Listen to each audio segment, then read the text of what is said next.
In 2025, the average age of a first-time homebuyer in America hit an all-time high, 40 years old. Not because people don't want a house, because fewer of them can actually afford one. Politicians from both major parties now openly say the same thing, in almost the same words. The American dream is dead. That phrase gets used so often it barely registers anymore. But it was never just a slogan. It was a specific promise written down by a specific person at a desperate moment in history. It started in 1931, in the middle of the Great Depression. Banks were collapsing. A quarter of the country was out of work. A historian named James Truslow Adams published a book called The Epic of America and coined a phrase that would outlive almost everything else he wrote. His definition wasn't about cars or high salaries. It was about a society where every person could rise as far as their own ability would take them, regardless of the family or class they were born into. Franklin Roosevelt turned that idea into policy. He shut down every bank in the country, reopened only the solvent ones, and started building a safety net that hadn't existed before. Unemployment support, labor protections, a foundation people could actually stand on. In 1941, he went further, naming 4 freedoms every person deserved, anywhere in the world: freedom of speech, freedom of worship, freedom from fear, freedom from want. A private hope had become a national promise. World War II turned that promise into an economy. Factories that had sat idle were suddenly running around the clock, building planes, tanks, and supplies. Unemployment nearly disappeared. For the first time, a steady paycheck felt close to guaranteed for millions of families. When the war ended, the government kept building on that foundation. The GI Bill paid for college and job training for returning veterans and guaranteed them low-interest home loans. Within 12 years, almost 8 million Americans had used it. In 1947, a developer named William Levitt used that guarantee to build an entire town from scratch. Nearly identical houses assembled on an assembly line, sold to veteran families for under $8,000 each. That's where the modern image locked into place. A house, a lawn, a car in the driveway. By the 1950s, television and magazines had turned that picture into the definition of having made it. But the foundation underneath it was never built evenly. Back in the 1930s, the same federal agencies drawing up mortgage guidelines had also started drawing maps, marking certain neighborhoods in red ink, labeling them too risky for loans.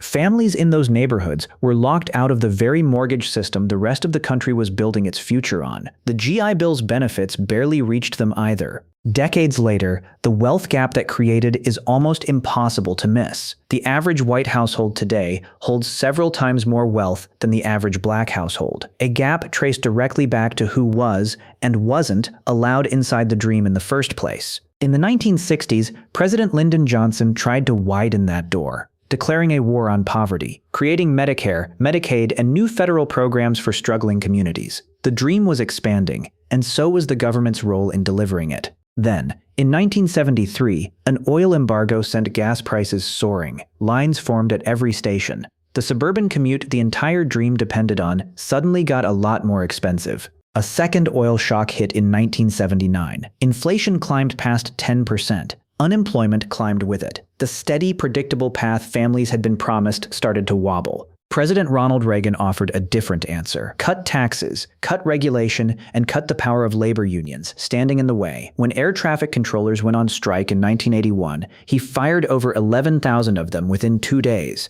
It sent a message to every employer in the country. Organized labor no longer set the terms. The wealthy got wealthier. Everyone else needed a lot more luck. Then the dream's economic foundation started moving overseas entirely. In 1994, a new trade agreement made it easier for companies to shift manufacturing to Mexico. In 2001, China joined the World Trade Organization, and factories followed the even cheaper labor there instead. The old formula quietly stopped working, one closed factory at a time. Finish school, work the plant, buy the house, send your kids to college. By 2008, the cracks reached the housing market itself. Years of risky mortgage lending finally collapsed, taking a major investment bank down with it. The government spent hundreds of billions bailing out the financial system. Millions of families lost the one asset the entire dream had been built around.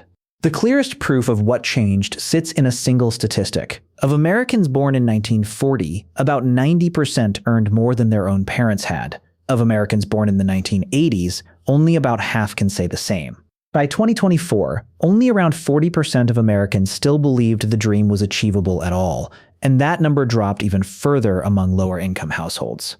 Home prices have grown nearly 5 times faster than average income. For a growing share of the middle class, the goal isn't just expensive anymore. It's mathematically out of reach. So maybe the real question was never whether the American dream is dead. It's whether the version most people are mourning, the house, the car, the lawn, was ever the actual dream to begin with. Or just the version that happened to be affordable for one specific generation, for one specific couple of decades, before the door quietly closed behind them. Adams never wrote about a house, or a lawn, or a car in his original definition. He wrote about a society where ability mattered more than birth. Somewhere between his book and today, the picture narrowed, until owning that one specific picture became the whole test of whether you'd made it. And when the picture became unaffordable, it started to look like the dream itself had failed. Maybe it did.